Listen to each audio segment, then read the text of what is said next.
zvinhu zvezvo zvatanga manje muri yeZimbabwe but asvika ndo kunonzi kwa mvura yacheka makumbo nikaona ndakadai soka ndienda kutanga kunakidzwa nepolitics because ndechida kuti vanhu makawanda mutange kunzwisisa kuti zvinhu zviri kumbotora nzvimbo ndezvipi chii chiri kuitika ende chii chiri kunetsa. Pane mumwe tingati chiko the new candidate achangobva kujoina nyaya dzanga dziri kutenderera mastreets arikuda kutaurwawo nezvake and I know kuti munhu wese panguva yatiri ne arikuda kufaitira kutsvaga jezi kuti anzi ari kurwirawo kana kuti ari kumiramira mumusangano. So nhasi, ladies and gentlemen, allow me to introduce none other than Tafadzwa Chidawa apindira pa line up yevanhu vari kurwisa nyaya idzi. Vamwe vakazonorwisana una Rutendo vachita yavaita vakapuwa ma 10,000 because nyaya yanga iripo ndekuti vati isusu we were protecting the president whilst uyu achitukirira achita yaanga achiita. But onai panapa nyaya iripo yandiri kuona Tafadzwa Chidawa it's more like ari kutaura kuti Rutendo anofanira kusungwa. Tingati ari kuorder an arrest or something but ataura kuti Rutendo anofanirwa kuita sei kusungwa pane zvaakaita. Ndo zviri kungotaura ma-statements atafadzwa. I understand kuti mese mune manzwiro amunoita but let's read together kuti tionesane zviri kutaurwa panapa. Ari kuti this dude is forgetting that he has committed a crime against the state, not the first family only. He has contravened section 33 2 pacho of the Criminal Law Codification and Reform Act chapter 9/23. To enforce his arrest, the police does not need to consult the first family. All they need are the facts which he has already admitted to. It's therefore mischievous to offer an apology to the first family while stubbornly attacking them on the other hand. Let there be a genuine apology to the nation and the first family. Let us see when he comes on the ground if such allegations can erase by a dishonest apology. Ndo shoko raita se rabuda ari kutaura ende mwari kuti iwe shamari uchatsika chimbambaira uchifunga kuti uri kuda kugona kundigona inini tati tigare takutsurai handiti mukuzviona. Ndo zvinhu zvaari kuoneswa naTutendo wacho kuti chimbambaira chokuda kutsika because you don't know kuti chii chiri kunyatsoitika pane zvinhu zviko zviri kutaura ende Tafadzwa Chidawa ari kuenderera kumberi after nyaya idzodzi dzaramba dzichipisa dzichitemesa vanhu musoro kudai so vanhu vachinetsekana vanhu vachitaura zvakasiyana siyana on this issue achiti zvoni in addition to the guests extended by Dr. Tungwarara to our brother Rutendo Matinyarara, I would like to extend a helping hand with a little I have towards Rutendo's fuel expenses. Rutendo, you may pass through my office and collect $5,000 for fuel. However, the condition is that you collect the money in person because it would be an honor to meet someone who had the courage to apologize after insulting the president even while continuing to attack cab 3. And that's Tafadzwa Chidawa. I don't know if it's a crime to oppose or to attack cab 3. I don't even know. Kana ichitonzi ni Greek na ma laws acho munema kuti tamshoti dzidzisawo. But inini maonera ndiri kuzvita it's nothing than dzvene and there's this thing jandoda ndikuonesa even we are kuti but you ukazodaiso kuna ningi vanokwanisa kutomutora Rutendo vacho voenda naye votora ita wasunga because these guys havana chimwe chavanokwanisa kuita ne a certain organization yavo yavanoshanda nayo than kuti vanogona kuti aoneti munhu achita tombata ngaasungwe. Ndo pavanotoperera ipapo kukoti kune majaji kune mamagistrate kune veikoko anogona ngosvika obva ngonze tazvinzwa ndo nyaya yamukutaura but hapana nyaya at the end of the day because people like Rutendo vane a strong legal team ne background yezvikonu kwanenge achibva nako and these guys I don't know why are they stupid to the extent of thinking that Rutendo would never touch down in Zimbabwe. Munhu agara anenge achingopinda arimo agara anengora angorimo most of the times isusu we know that's why tichitaura nyaya idzodzi kuti uyu anopinda uyu apinde totokudza type yavanhu vanopinda but is just that anopinda mushinyararire and ndiri kuona futi vanhu vakawanda havasi kuwirirana nenyaya yezvinhu zviri kutaurwa ipapa pane zvinhu zvakutaurwa because ari kuti criticizing Cab 3, demanding a referendum, calling the president to account. That's not treason. That's the Constitution section 67. Read it. ED himself told the whole world he is a constitutionalist who would step down when his time came. He said it.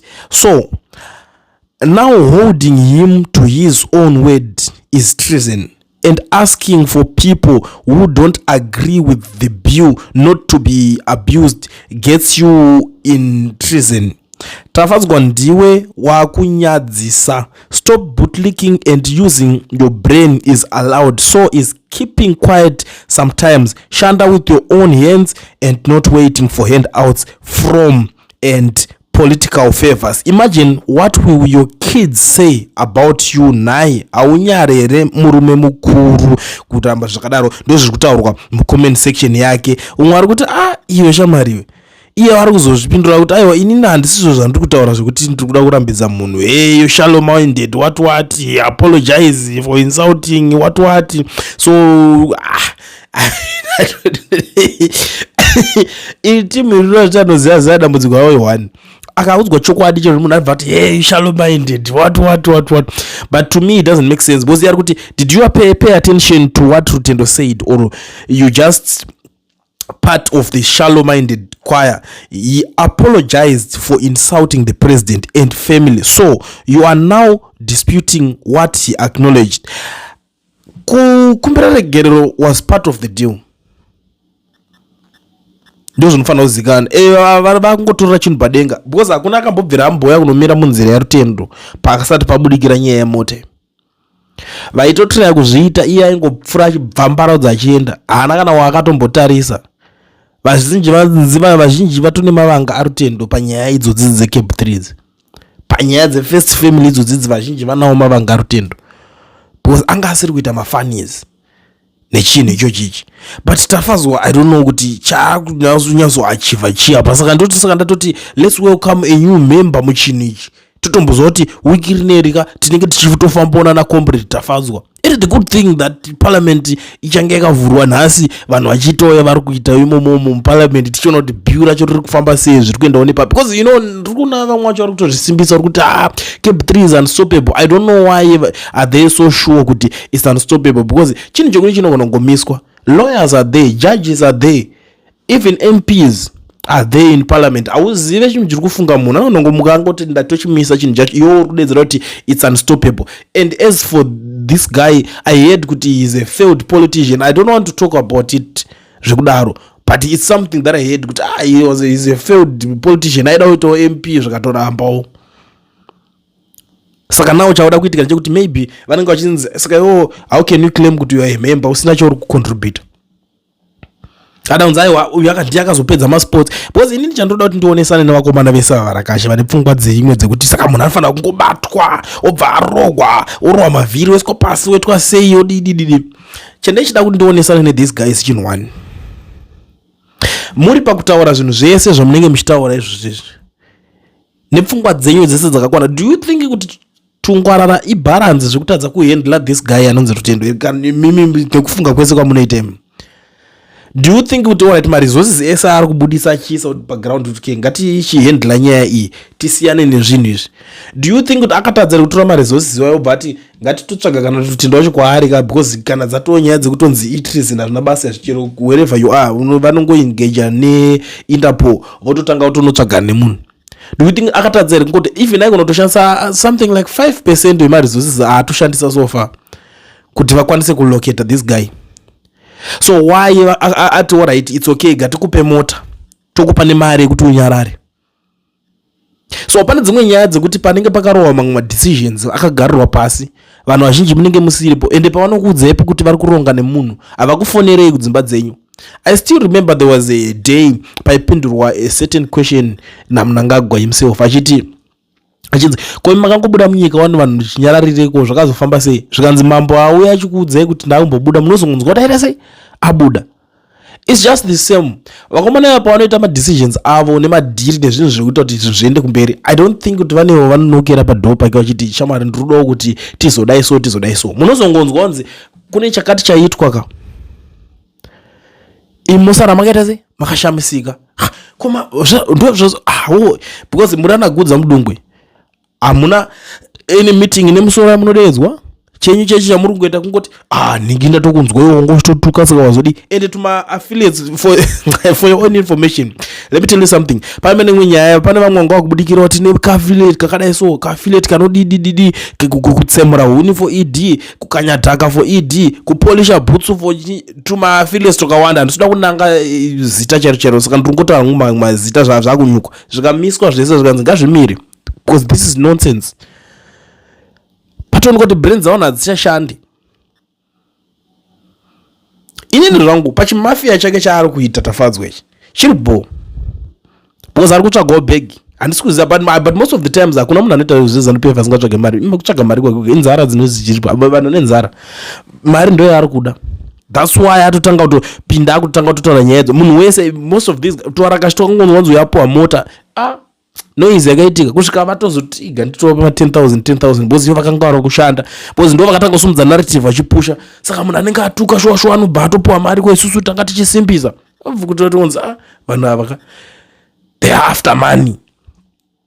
That's why vakati aregedza tese tivape mari. So muri Zimbabwe ndo nyaya iri panapa yatiri kuona. I don't know kuti mukomana uyu nyaya yake inopera sei. Vamwe vari kuti zvode Rutendo arowa trap chikrimbani chakaisirwa. Let's see because isusu hatingakwanisi kungomhanyira zvinhu because ini chandiri kuona chandiri kunotisa vakashanda nemukomana uyu vakamushandisa mukomana uyu hapana pokuti unoenda kuna SABC uchiita zvese zvaaita zvezve kuna vanhu vanga vari kumuona mukomana uyu vhakare hakuna munhu wekuti ungaenda kuna SABC kwekwe uchinovhura hombe dzese dzaedza waivhura just for nothing. Iye anototaura zvoni anzi ndiye akanoconvinza ANC nana Ramaphosa kuti vakwanise kuuya kuno accepta my elections akaitika 2023 saka anonetsa munhu kuti muzongomzi nhasi makuda kumubata because even ivava vacho vanokwanisa kuti kouyu makumubatire chii ndiwo makambotuma pepe akauya akanonegotiata nesu saka what's your problem. Ende munhu wekuti brand rake havasisiri vanhu vaya vengonzi vemuraini kune nyika dzakawanda dziri kuti dzine dzakamutarisa akangosungwa zokumachatonzi ko zvanyanya kusvika pakudaro inei. Ameno, let's see because wari ari kuzoti asvika paairport kana 5 minutes chete muone kuti tinozodi sarenda zvemuzimbabwe umwe namwana ngada kunzi ini ndini ndakazodai so because vanoda kuti unomhanya unoovhateka natungwara rakapi ndozviratopo kuti tungwara arova skillful rake arova mastrategies ake akagadzira chinhu chake zvakanaka akati okay izvi zviso zvataita takupa mukomana uyu mota tohatamupa mari 2 haya yevharaburomo tomudeedza paround table tonzwa kuti akashanda basa rakaita sei neripi then kana pane hombowo unenge uripo obviously vanenge vane hombowo hwavo voisa hombowo patable kudonzi imari wakaita basa here zvechokwadi kana akaita vobhadharana zvapera votoenda panext stage vanoupenyu vachitoenda vakadaro. Mumwe musi umwe munhu achazosara akanyara. Chandinokwanisa kuramba chiudza vanhu chekuti dzimweni dzenguva pamwe ivava vacho vari kuapologiza kwavari ana Mnangagwa ana mai Mnangagwa pamwe vanogona kunge variwo vati chiendai munonzwa kuti problem yake ndei kana iri nyaya yemari mogara mamupa iwo unofunga kuti tungwara rangangotora 300 series is quite expensive. Most of you munoona kutadza kutoitenga ne lifetime afanika kana kuti teacher nyarara usatombomira kumirwe ikoko kana kuti civil servant akumirwe mota idzodzo unoona kuti lifetime yako yese wakabva kushanda kubva ameno ukaunganidza mari yacho kuti uitenga ka one mota iyo aitengeke saka unofunga kuti munhu angangobudisa mari yake from nowhere ongoti ndatotenga ndakukupa kuti zvidii zoshaya pamuromo pazvinoita. Think about it. Ndatopedza nemusoma vanhu vakuru mima kuna kuswera muchitiswa politics dzepasi pemuti nevanhu vasina chavanozivawo futa.